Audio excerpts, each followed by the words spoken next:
Lucas 9, versículos 18 a 27. Podemos fazer a leitura? Amém. Diz o texto: certa vez, Jesus estava orando em particular, e com ele estavam os seus discípulos. Então lhes perguntou: quem as multidões dizem que eu sou? Eles responderam: alguns dizem que é João Batista, outros Elias, e ainda outros que és um dos profetas do passado que ressuscitou. E vocês, o que dizem? Perguntou. Quem vocês dizem que eu sou? Pedro respondeu: o Cristo de Deus. Jesus os advertiu severamente que não contassem isso a ninguém. E disse: é necessário que o Filho do Homem sofra muitas coisas e seja rejeitado pelos líderes religiosos, pelos chefes dos sacerdotes e pelos mestres da lei, seja morto e ressuscite no terceiro dia. Jesus dizia a todos: se alguém quiser acompanhar-me, negue-se a si mesmo, tome diariamente a sua cruz e siga-me. Pois quem quiser salvar a sua vida, a perderá. Mas quem perder a sua vida por minha causa, este a salvará. Pois que adianta ao homem ganhar o mundo inteiro e perder-se ou destruir a si mesmo? Se alguém se envergonhar de mim e das minhas palavras, o Filho do Homem se envergonhará dele quando vier em sua glória e na glória do Pai e dos santos anjos. Garanto-lhes que alguns que aqui se acham de modo nenhum experimentarão a morte antes de verem o reino de Deus. Vamos orar mais uma vez nessa noite. Senhor nosso Deus, nós te agradecemos pelos dias que o Senhor nos tem feito passar sobre a terra, em segurança, em paz, com a tua mão poderosa a nos guiar e a nos guardar.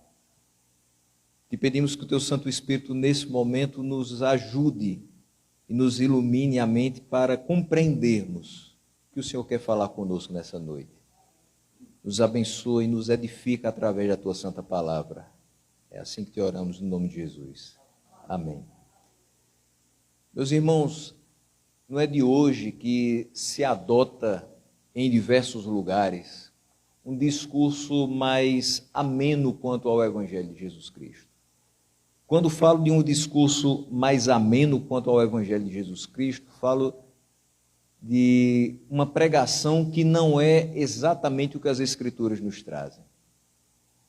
A Bíblia nem sempre vai trazer uma mensagem que nos deixará confortável.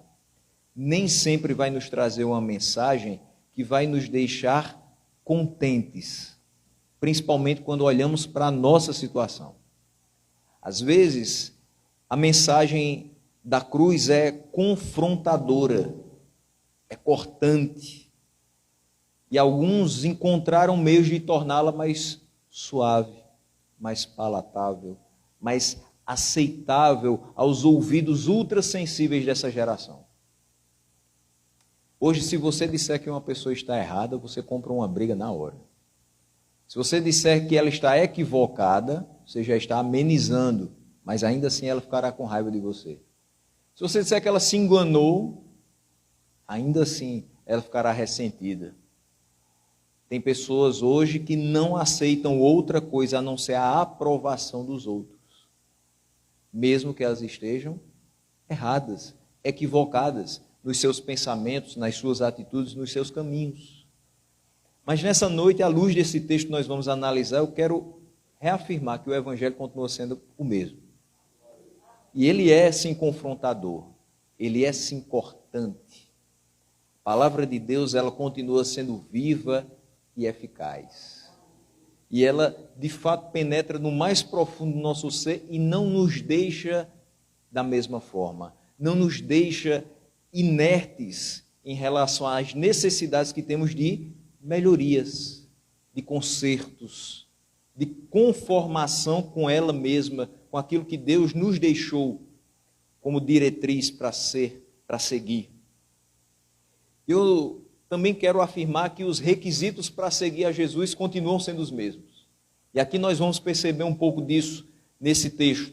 E não poderia ser diferente. Deus nunca mudou e nem vai mudar. A sua palavra também nunca mudou e nem vai mudar. O nosso texto começa no versículo 18, dizendo que certa vez Jesus estava orando em particular.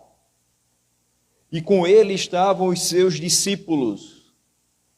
Interessante, se Jesus orava em particular e com eles estavam os discípulos naquele momento não estavam orando. Apenas Jesus, em particular, se dedicava à oração. E ele faz uma pergunta aos seus discípulos: quem as multidões dizem que eu sou? Ele está, nesse momento, fazendo com que eles reflitam acerca do que eles têm visto caminhando com Jesus. Se a gente for um pouquinho antes desse texto, a partir do versículo 10, nós temos a primeira multiplicação de pães. Então, quem as pessoas diziam naquele momento em que viu-se tudo ser multiplicado? Quem as pessoas diziam que era aquele homem que multiplicou pães? Quando nós vemos o versículo 40 do capítulo 8, o poder de Jesus sobre a doença e sobre a morte, a cura da filha de Jairo, a cura da mulher do fluxo de sangue. Quem as pessoas dizem que é esse homem que cura doenças? Quem é esse homem que traz de volta à vida aquele que já não tinha mais vida? Quem as pessoas, quem as multidões dizem que eu sou? O que é que vocês escutam enquanto andam comigo e veem aquelas pessoas andando atrás de nós? E, de fato, quem é Jesus Cristo para o mundo? Quem é Jesus Cristo para as pessoas? Quem as multidões dizem que ele é? Ainda hoje. Alguns diziam que ele era João Batista, outros que ele era Elias, e ainda outros que eram dos profetas do passado que ressuscitou. Esse relato aqui Jesus já sabia. Não é a primeira vez que esse relato foi dito. Herodes escutou acerca disso. No versículo 7 e no versículo 8 do mesmo capítulo, o que é que a gente enxerga? Herodes, o tetrarca, ouviu falar de tudo o que estava acontecendo e ficou perplexo. O que é que estava acontecendo? Sinais e maravilhas. A partir de um homem que, para ele, para Herodes, não era rei. Mas para aqueles que o seguiam, sim, já tinham essa consciência. Mas Herodes ouviu falar acerca de tudo o que estava acontecendo e ficou perplexo, porque algumas pessoas estavam dizendo que João tinha ressuscitado dos mortos. Então algumas pessoas olhavam para Cristo e diziam: João voltou. João, que preparou o terreno para a vinda de Jesus, voltou. Então Jesus ainda não veio, o Messias ainda não veio. É João que está voltando para fazer ainda mais sinais do que já fez, para falar um pouco mais dessa pessoa que vai vir depois dele, do qual ele não é digno nem de amarrar as sandálias dos pés. Mas outros diziam que era Elias que tinha aparecido. Elias, à semelhança de Enoque, foi um dos dois que não viram a morte no relato bíblico. Então Elias voltou da carruagem de fogo e ele agora está entre nós novamente, e ele está pregando e ele está fazendo sinais, está fazendo maravilhas, está curando pessoas. Muitos acreditavam nisso também. Ainda outros acreditavam que era um dos profetas do passado que tinha voltado. Mas aqui você não vê nenhum relato dizendo: as multidões sabem que tu és o Cristo, o Filho do Deus vivo. As multidões viam os milagres acontecendo. As multidões viram, principalmente e imediatamente antes dessa confissão aqui de Pedro, a primeira multiplicação dos pães, mas eles não sabiam quem fazia tudo aquilo. As multidões hoje ainda veem muita coisa acontecer, mas ainda não sabem, muitos, quem está fazendo. Sabe que um milagre aconteceu, sabe que uma pessoa foi curada, mas quem fez isso? Quem cura não é quem ora, quem cura não é quem impõe a mão, quem cura é aquele em nome de quem oramos e impomos as mãos. Quem cura é Deus. E as pessoas precisavam enxergar que Jesus é Deus. Não somente era, mas é Deus. As pessoas viam Jesus e não discerniam quem ele era. Muito se especulava daquela figura que estava realizando sinais e maravilhas. Poucos eram os que tinham os olhos abertos para o reconhecer. E hoje, quem dizem que Jesus é?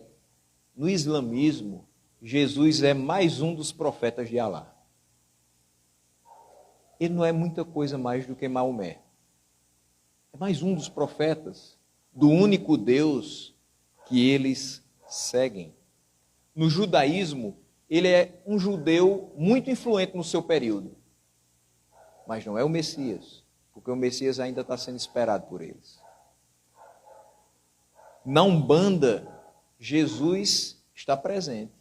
Se equivale a Oxalá, apenas um criador, mas que dali se afastou da criação e deixou que ela caminhasse com os próprios pés.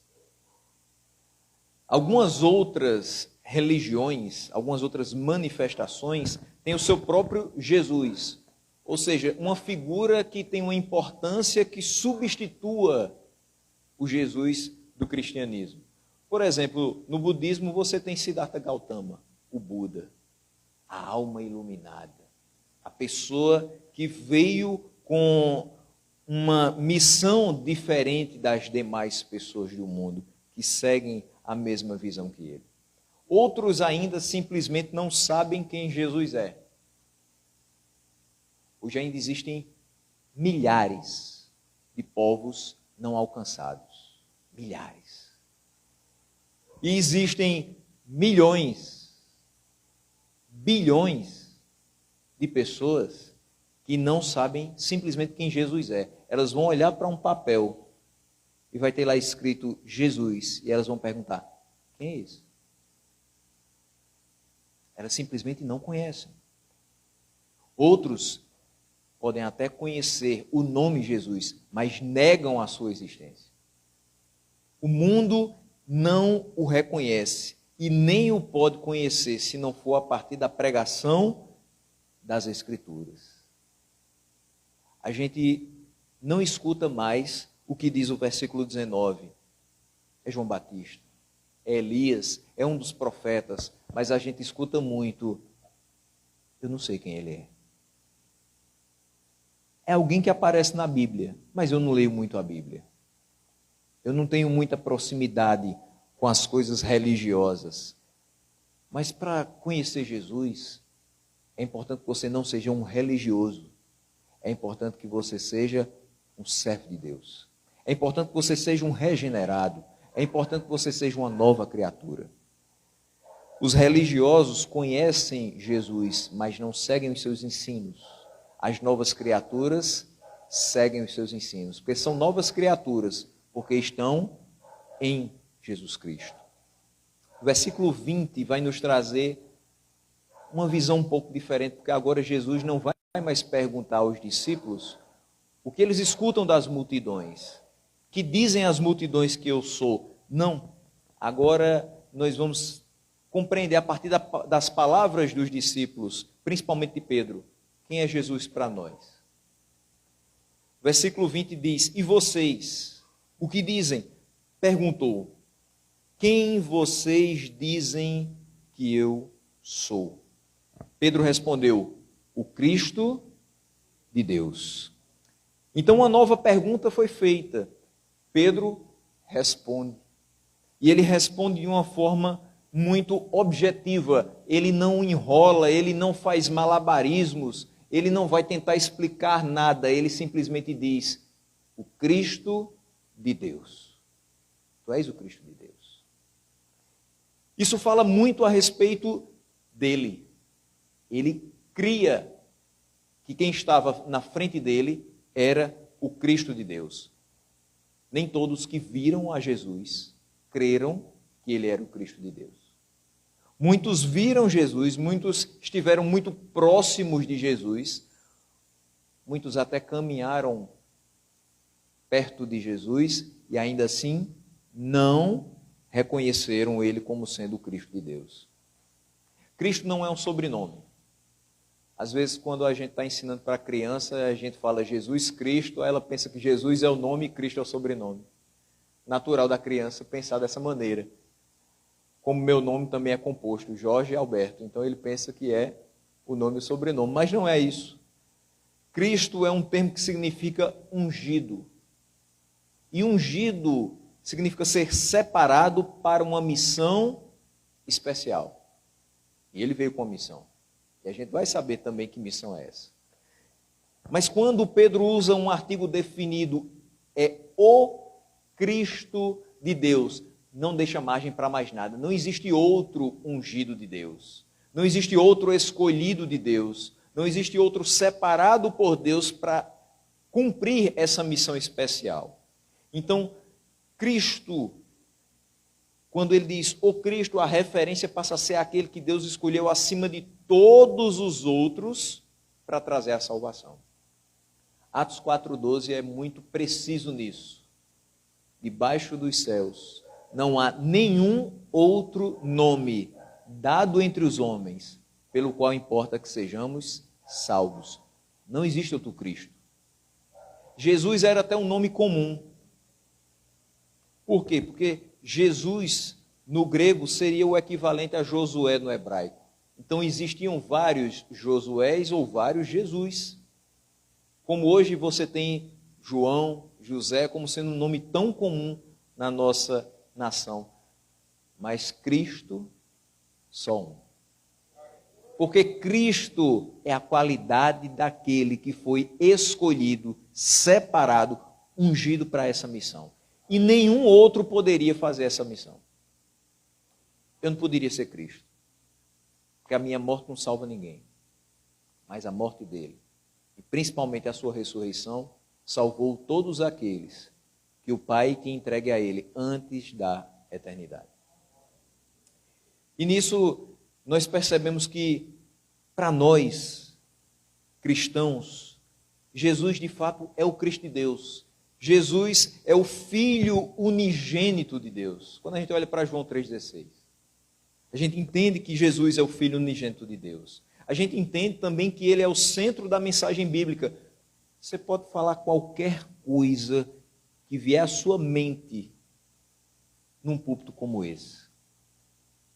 Mas o que você fala só será considerado pregação de fato se tiver base nas Escrituras e se o centro de sua mensagem for Jesus Cristo e esse crucificado.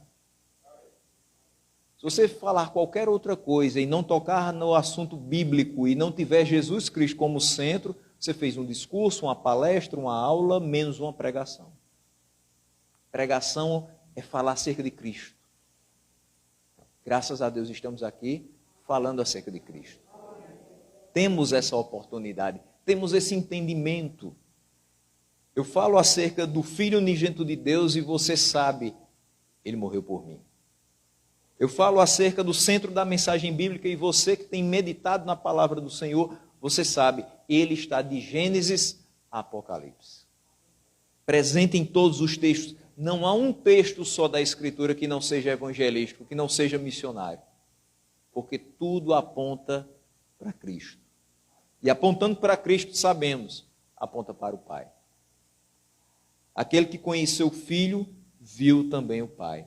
Mas também, para nós cristãos, quem é Cristo? Ele é o caminho, ele é a verdade e ele é a vida. Perceba que assim como Pedro falou acerca de Cristo, utilizando um artigo definido, tu és o Cristo de Deus, nós também enxergamos João utilizando a mesma palavra, pelas palavras de Cristo, no capítulo 14, versículo 6, eu sou o caminho.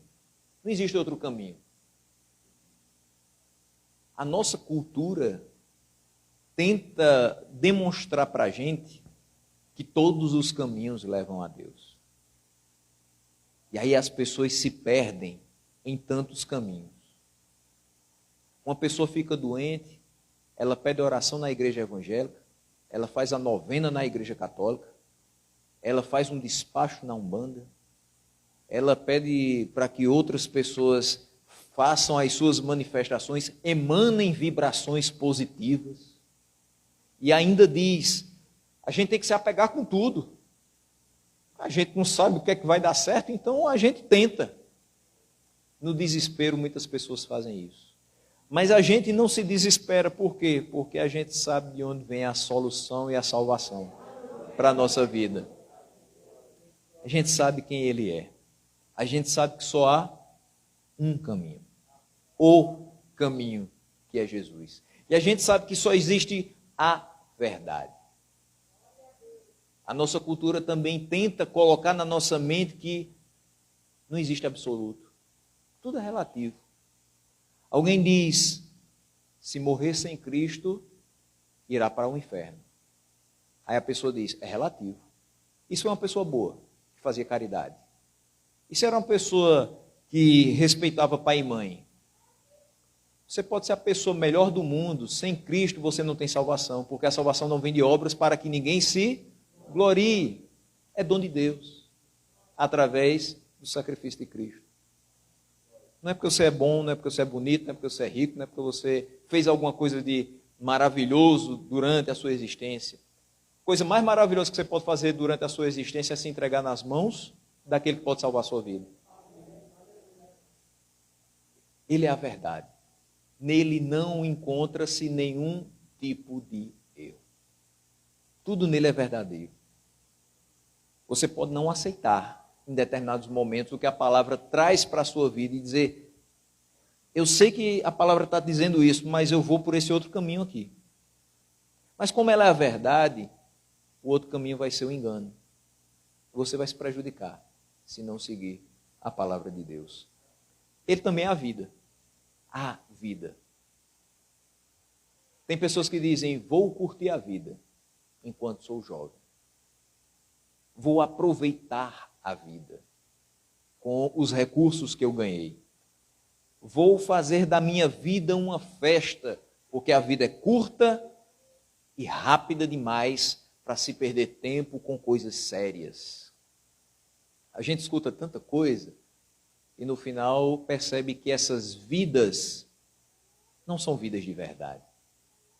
A única vida que pode ser vivida em sua plenitude é a vida que nos é dada e nos é conduzida por Cristo. Se a sua vida foi dada por Cristo, você vive uma vida verdadeira e abundante. Se a sua vida é conduzida por Cristo, o fim dela não será aqui. E na verdade não terá fim, porque você tem uma vida eterna. As pessoas que não seguem as palavras de Cristo, que não entendem que Ele é o caminho, a verdade e a vida, elas estão perdidas, estão sem vida e continuarão sem vida, porque o contrário de vida eterna é morte eterna. Não existe meio termo. Não vai ter um estágio intermediário onde as pessoas talvez possam ter uma segunda chance.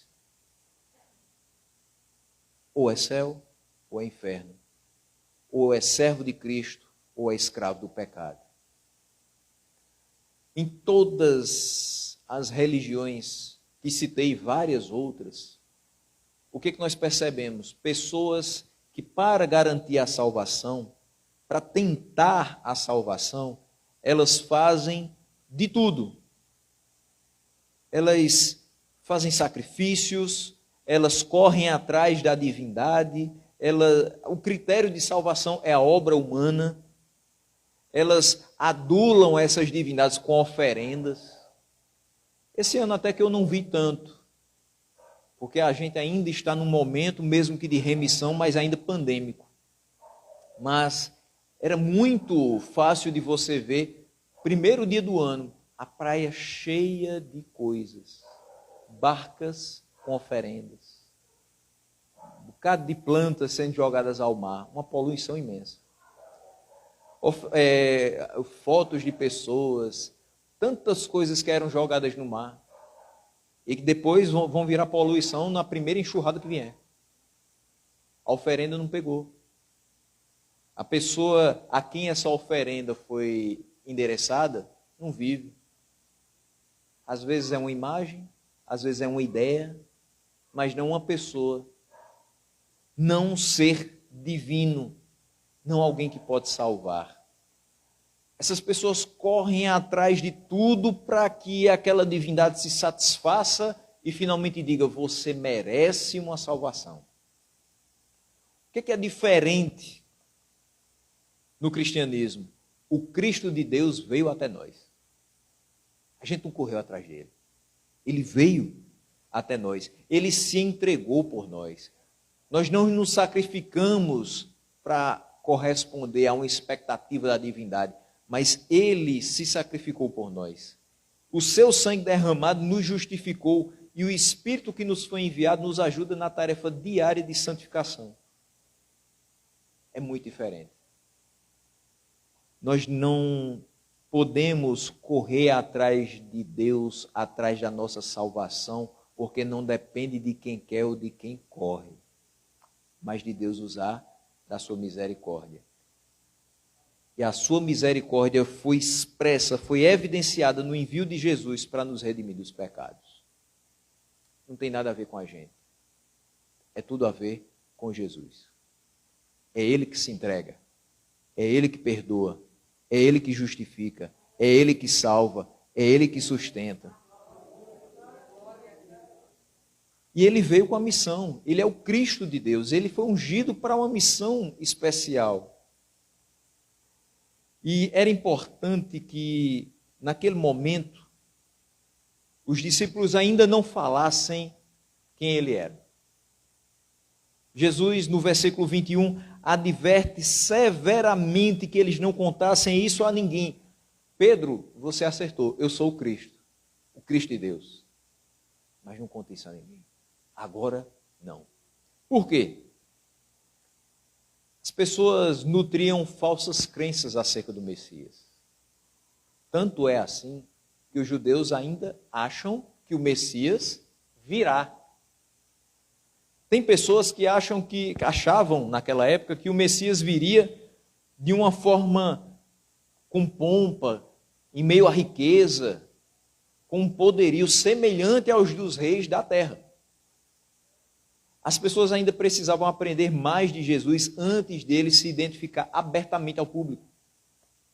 Elas precisavam entender que Jesus não só tinha poder para fazer aqueles sinais e maravilhas, mas ele tinha poder para salvá-los, tinha poder para perdoar os pecados, e que isso era muito mais importante do que os milagres que ele havia feito. Os milagres que ele fazia eram importantes naquela época para que as pessoas crescessem nele. Assim aconteceu na casa do centurião, assim aconteceu com Jairo e aqueles que estavam perto de sua filha, mas era importante também que eles compreendessem que simplesmente milagres não eram resultado da salvação. Olha, aconteceu um milagre na sua casa, você está salvo. Por que aconteceu salvação na casa de Jairo? Porque aquelas pessoas que viram a sua filha sendo tornada à vida, creram naquele que fez aquele milagre. Porque ainda hoje pessoas veem as coisas acontecer, eu sei que numa proporção muito menor, mas continuam sendo salvas. Não porque o milagre aconteceu, mas porque elas creram em quem fez o milagre. Ainda continua sendo a mesma coisa. O crer é o mais importante. A gente tem que pregar o evangelho a toda criatura. E quem crer e for batizado, vai ser salvo. Mas quem não crer, pode ter sido até batizado. Mas quem não crer, vai ser condenado. Tem que crer. E não só crer no milagre, mas crer no Cristo de Deus que opera o milagre. Então, ele não poderia ser apresentado de qualquer maneira, dizer, olha, é o Cristo de Deus que está andando conosco, sem que as pessoas tivessem a oportunidade de aprender mais dele e ter uma fé sadia na pessoa de Cristo. Jesus não veio ao mundo no meio da riqueza, ele veio de uma forma muito simples. Ele não tinha lugar para ficar. Ele não teve um lugar requintado para o seu nascimento, ele não esteve entre os poderosos. As pessoas olhavam para ele, quem é esse que come com pecadores? Quem é esse que vai entrar na casa de Zaqueu, o publicano? Quem é esse que tocou numa mulher que o fluxo do seu sangue não parava e que era considerada impura por outros? Quem é esse que falou com aquela que as pessoas apedrejavam como sendo prostituta e disse: perdoados são os teus pecados, vá e não peques mais? Quem é esse? Ele não esteve entre os ricos, os reis, os príncipes, mas ele era o rei entre todos, o rei dos reis.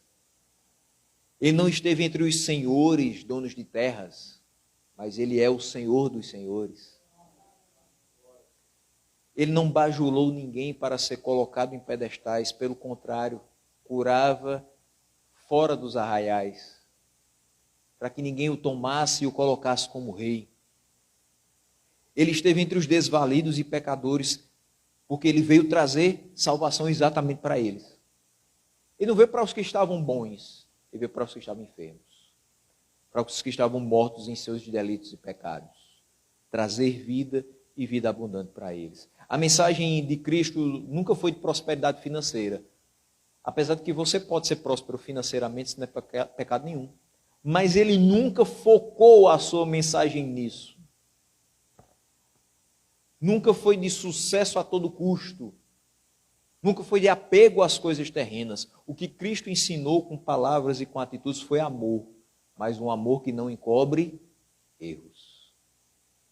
Ele amou aquela mulher e disse: ninguém vai atirar pedra em você. Ninguém te condena, eu tampouco te condeno. Mas ele também disse: vá e não peques mais. É um amor totalmente desvelado, mas que não encobre o erro. Você estava errado. Vá e não erre mais.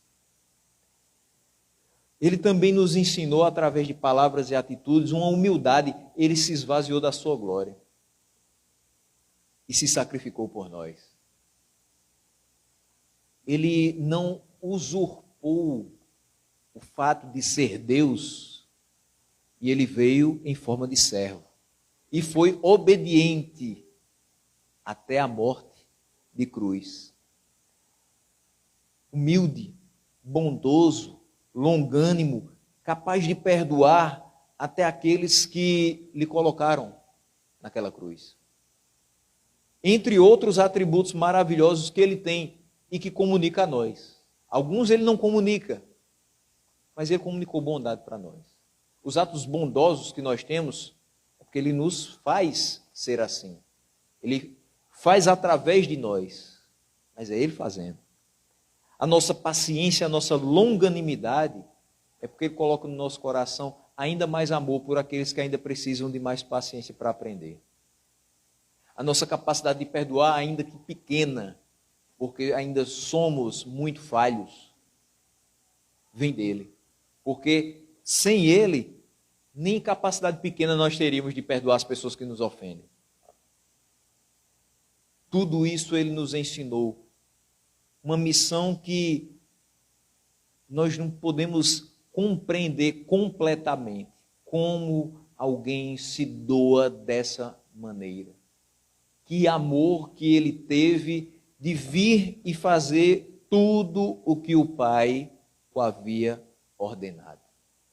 E o versículo 22 diz o seguinte: ele continua falando para os discípulos, depois de os advertir, diz: é necessário que o Filho do Homem sofra muitas coisas. Isso aqui é chocante para os discípulos, isso aqui é chocante para nós também. É necessário que o Filho do Homem sofra.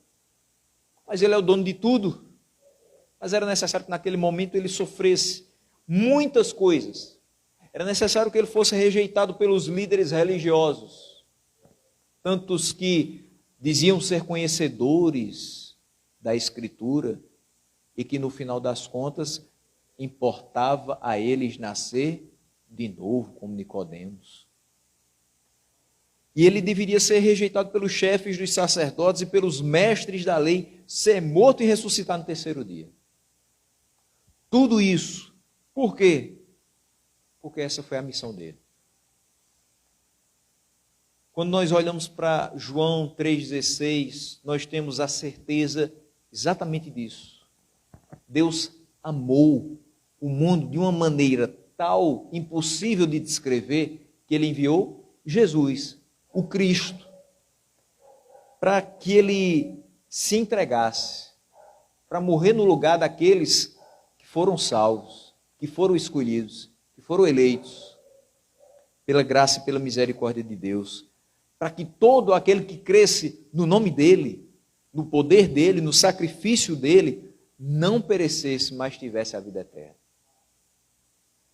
Em todo esse trajeto, esse envio antes da morte, da ressurreição, foi necessário que ele sofresse.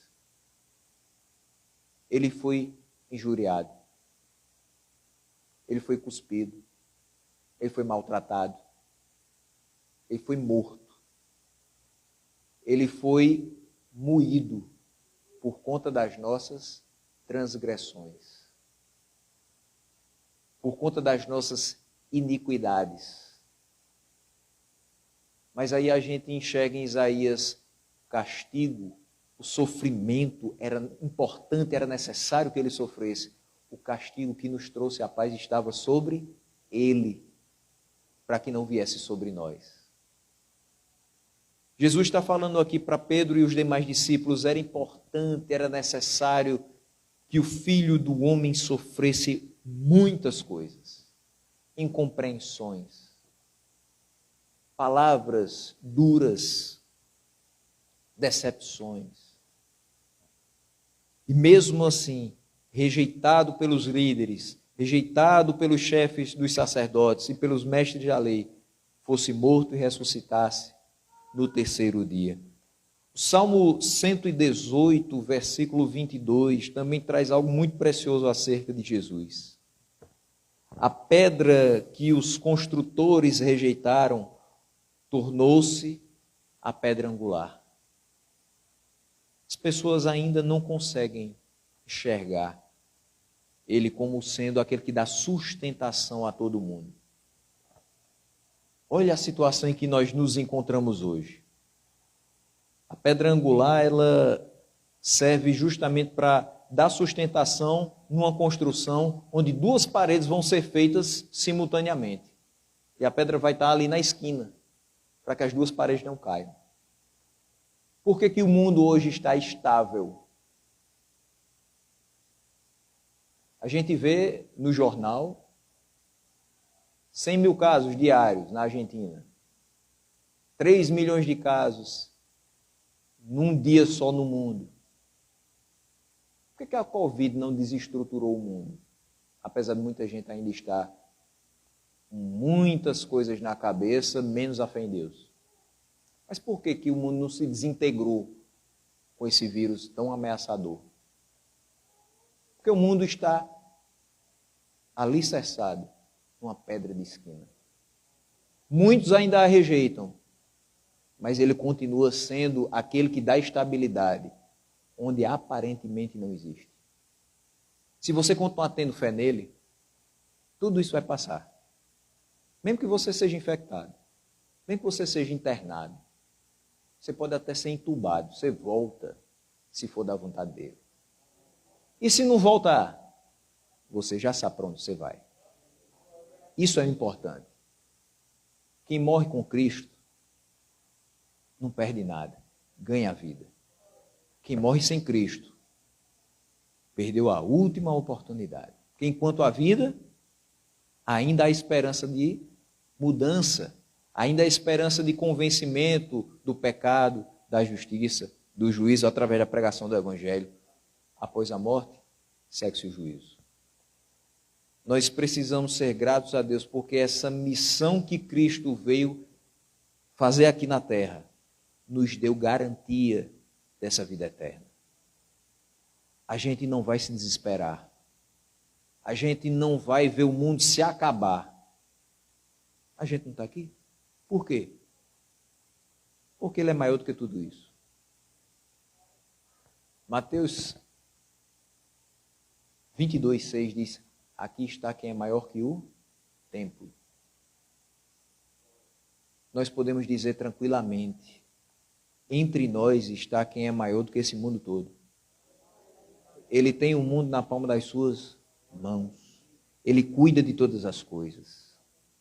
Nós não podemos perder essa certeza. A nossa pregação precisa focar nisso também. Entender que o sofrimento é parte da vida humana. Foi parte da vida de Cristo enquanto homem.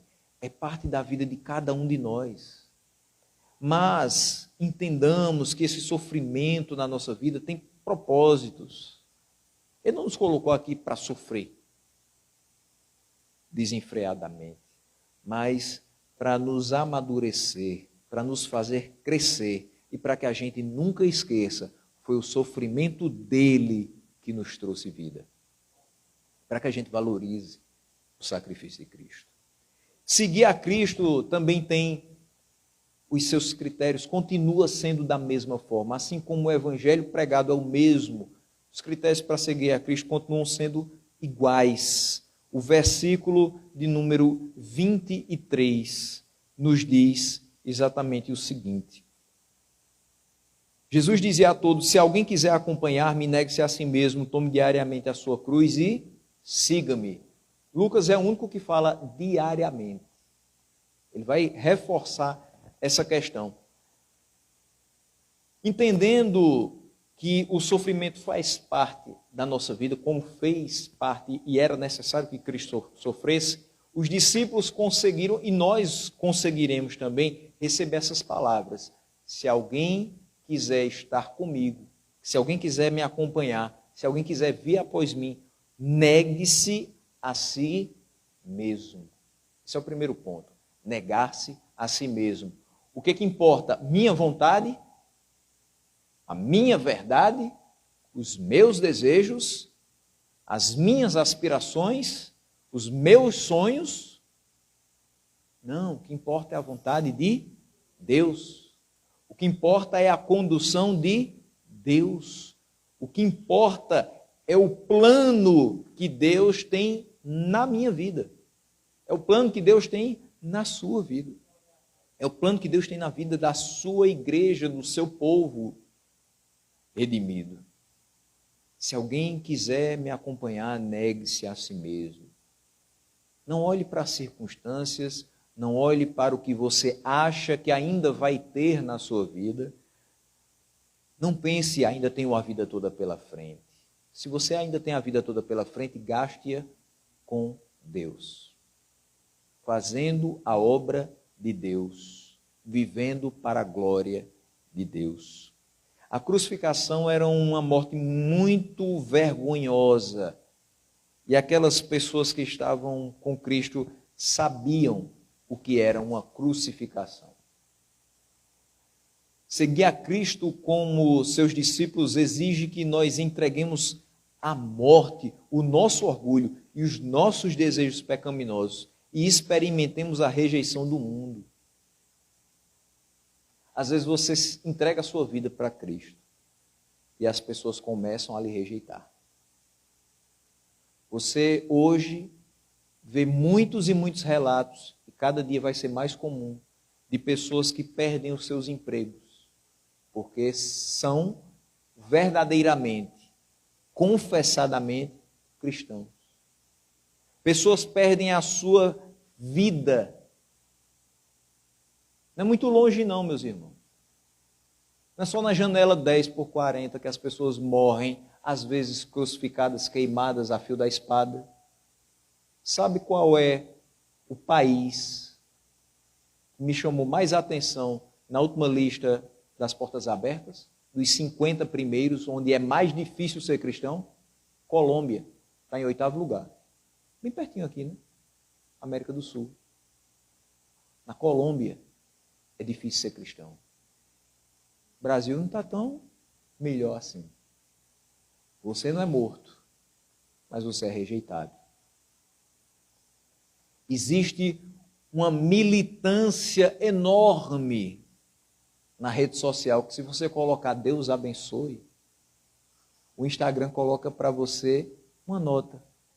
Tenha cuidado com o que você está colocando. Devemos ter uma plataforma inclusiva, uma plataforma respeitosa.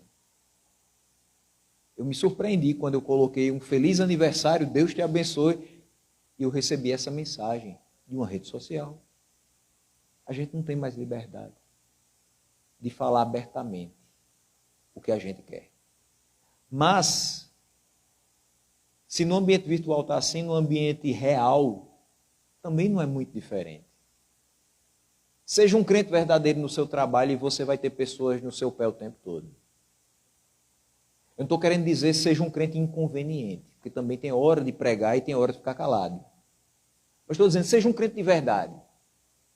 Alguém pede para você assinar uma nota e diz, olha, essa nota aqui é para que a gente coloque no lugar daquela outra.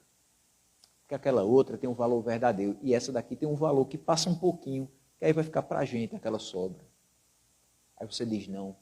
Por quê? Por que você não vai assinar? É para o seu benefício, você vai ganhar com isso. Você diz não. O que é meu, Cristo me dá. Basta isso, para que as pessoas comecem a perseguir você, porque você não entra no jogo delas. Nós não precisamos entrar no jogo delas, nós vivemos para Cristo. Nós temos outro tipo de vida, outra forma de ver as coisas. A gente vê tudo pelas lentes do Evangelho. E a gente precisa viver dessa maneira, entregando à morte o nosso orgulho. Eu não quero ser louvado por quem eu sou, se Cristo não for louvado na minha vida.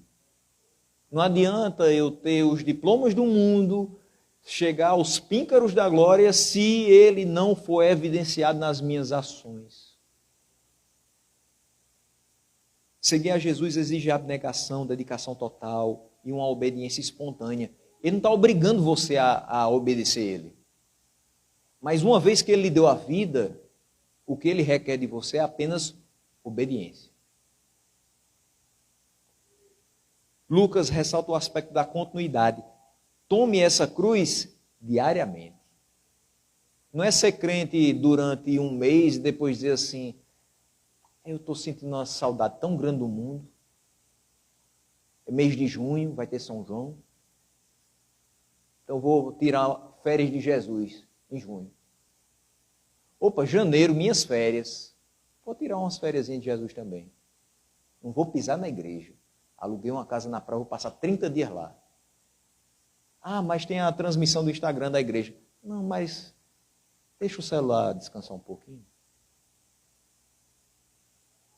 Tantas pessoas fazendo isso, tantas pessoas se deixando levar porque passaram momentos difíceis em 2020, a igreja 3 meses fechada, 2021 voltou a ser fechado por mais um período de tempo menor, é verdade. Tantas pessoas deixaram de tomar a sua cruz diariamente, esqueceram 3 meses ali, depois disseram, opa, abriu de novo, vou voltar para a igreja. Tem gente que ainda não voltou até hoje. Tem sido difícil tomar a cruz diariamente, mas é isso que a palavra diz. Ele diz, quem quiser me acompanhar, tem que tomar a cruz diariamente. É diariamente mortificando a carne e alimentando o espírito. É diariamente negando a si mesmo e dizendo, Senhor, toma conta da minha vida. A vida cristã é a imitação de Cristo. Versículo 24 nos diz o seguinte, pois quem quiser salvar a sua vida, a perderá, mas quem perder a sua vida por minha causa, este a salvará. Quem quiser tentar salvar a sua vida sem fé na pessoa de Cristo, vai perder a sua vida. Eu vou tentar salvar a minha vida caminhando daqui até Lagoa Seca, descalço, no sol de 34 graus de Campina Grande. Você vai alcançar a salvação? Lamento dizer, não vai. Não, mas eu vou para outra cidade, onde tiver uma igreja com a maior escadaria possível. Eu vou subir essa escadaria de joelhos, até que a pele dos meus joelhos comece a se soltar. E eu vou subir e vou descer, eu vou subir e eu vou descer, até que essa salvação venha. se não for por fé em Cristo, a salvação não vem. Quem quiser salvar a sua vida sem fé, não vai salvar, vai perder a sua vida. Mas quem tomar a sua cruz e viver de acordo com a palavra de Deus, esse vai evidenciar que foi salvo por Ele. Entenda, não é que nós estamos fazendo a nossa parte em obedecer para ser salvos. Só obedece quem já foi salvo. Só entende essa palavra quem já foi salvo. Só toma a sua cruz e diariamente segue ao Senhor quem um dia por Ele já foi alcançado. Versículo 25 diz: pois que adianta o homem ganhar o mundo inteiro e perder-se ou destruir a si mesmo? O que adianta? O homem natural deseja conquistar o mundo. Quanto mais longe ele chegar, melhor. Quantos têm como objetivo de vida o maior número de empresas? Abrir uma empresa aqui, vou abrir uma segunda, vou estar sobrando dinheiro, vou abrir a terceira, a quarta, a quinta. Eu não vou descansar enquanto eu não abrir a 20ª. Quantos não têm como objetivo de vida o maior número de carros? Minha garagem cabe 3. Vou construir um anexo, porque eu comprei mais 2. E agora eu vou derrubar a sala para caber mais 2. Vou comprar o terreno vizinho para caber os carros que eu quero comprar.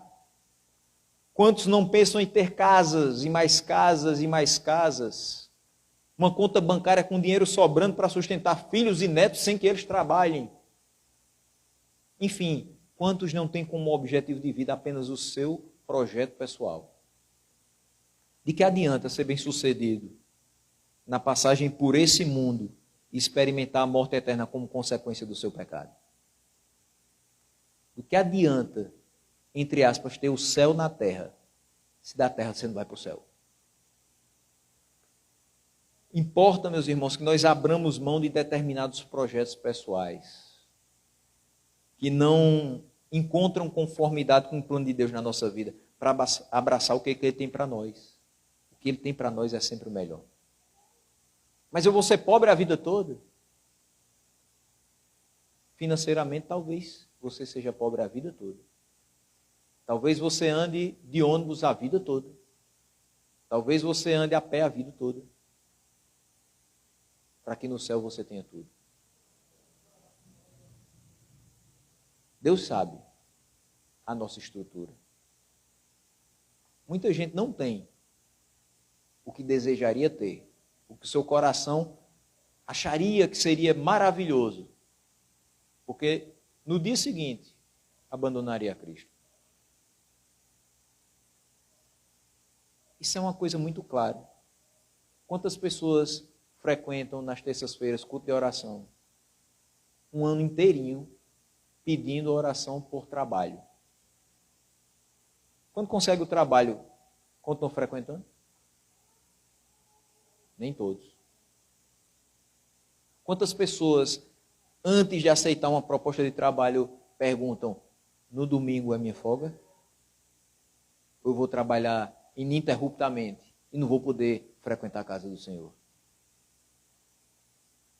Nós somos ensinados a trabalhar 6 dias e descansar 1. Porque assim Ele fez. Não negligencie o dia do Senhor. Nós temos que abraçar o projeto dele para nós, mesmo que esse projeto, humanamente falando, não seja, por assim dizer, rentável. Ele é rentável espiritualmente falando. Nós vamos crescer com isso. Nós não fomos chamados a juntar tesouros na terra, mas para viver em santidade, para a glória de Deus. Deus é aquele que nos concede uma herança que não vai se estragar, não vai perder o seu valor. É uma vida eterna com Ele. Versículo 26 nos diz: se alguém se envergonhar de mim e das minhas palavras, o Filho do Homem se envergonhará dele, quando vier em sua glória e na glória do Pai e dos santos anjos. A nossa pregação a esse mundo também deve incluir o fato de que quem é atraído por essa mensagem preciosa não pode se envergonhar de Cristo e da sua palavra. Uma vez que essa palavra, após pregada, nos transformou, nos aproximou de Cristo, nos introduziu a novos valores, ela deve ser preciosa para nós. eu não me envergonho do Evangelho. Nós não devemos nos envergonhar do Evangelho. Ele continua sendo poder de Deus para todo aquele que crê. Se a palavra é preciosa para nós, quanto mais será Cristo que é o centro dela? O nosso Senhor e o nosso Salvador. Aqueles que se envergonharem de Cristo e sua palavra não serão achados entre aqueles que habitarão eternamente a glória celestial. E aqui uma pequena observação. É impossível que alguém que creu na mensagem do Evangelho se envergonhe dele, com exceção dos apóstatas. Mas é impossível que um crente verdadeiro sinta vergonha dessa palavra e sinta vergonha daquele que o salvou. Porque só quem crê é quem foi alcançado por Deus através da pregação. Só quem crê é quem foi lavado e remido pelo sangue do Cordeiro. O homem natural não discerne as coisas espirituais. Fechando com o versículo 27, ele diz: garanto-lhes que alguns que aqui se acham, de modo nenhum experimentaram a morte antes de verem o reino de Deus. Lembremos que essa fala de Jesus aqui foi direcionada a seus discípulos, primeiro perguntando quem as multidões acham que eu sou, dizem que eu sou. Depois perguntando aos discípulos: e vocês, quem dizem que eu sou? E Pedro responde: o Cristo de Deus. Aqui, o que significa essas palavras do versículo 27, já que ele estava falando com os discípulos? Então ele não estava falando para a multidão ou para a igreja, quando ele diz: de modo nenhum, alguns que aqui se acham, alguns dos 12, experimentarão a morte antes de verem o reino de Deus. O reino de Deus apareceu em glória na transfiguração de Cristo. E veio em poder após o Pentecostes, quando as nações estavam sendo convertidas por meio do ministério dos apóstolos, pela ação graciosa do Espírito Santo derramado sobre eles. Ali já havia o reino de Deus. Jerusalém sofre condenação em 70 depois de Cristo, ainda durante a vida de alguns dos discípulos de Jesus. Se a gente observar, você vai ter João sendo um dos últimos que vai ser levado. Na ilha de Patmos, ele já tinha visto essas coisas acontecerem. As palavras de Cristo se cumpriram perfeitamente. Ainda na vida de alguns daqueles discípulos, muitas coisas já tinham se cumprido. E ele continua a nos mostrar dia após dia que as suas palavras estão se cumprindo. Muita coisa que a gente vê por aí, a palavra se cumprindo. Não deveria ser para nós nenhuma surpresa. Não deveria nos pegar de calças curtas. Por quê? Porque a palavra já diz. Por quê? Porque a gente sabe que o que Cristo fala se cumpre. Quando falamos que Deus é fiel, fidelidade é a característica daquele que fala e faz. Daquele que promete e cumpre. Esse é Cristo. Então continuemos a pregar a palavra daquele que era, daquele que é, daquele que há de vir. Novamente, buscar o povo que o Pai lhe deu antes de tempos eternos e que foi, por ele, Jesus Cristo, o Cristo de Deus, justificado a preço de sangue.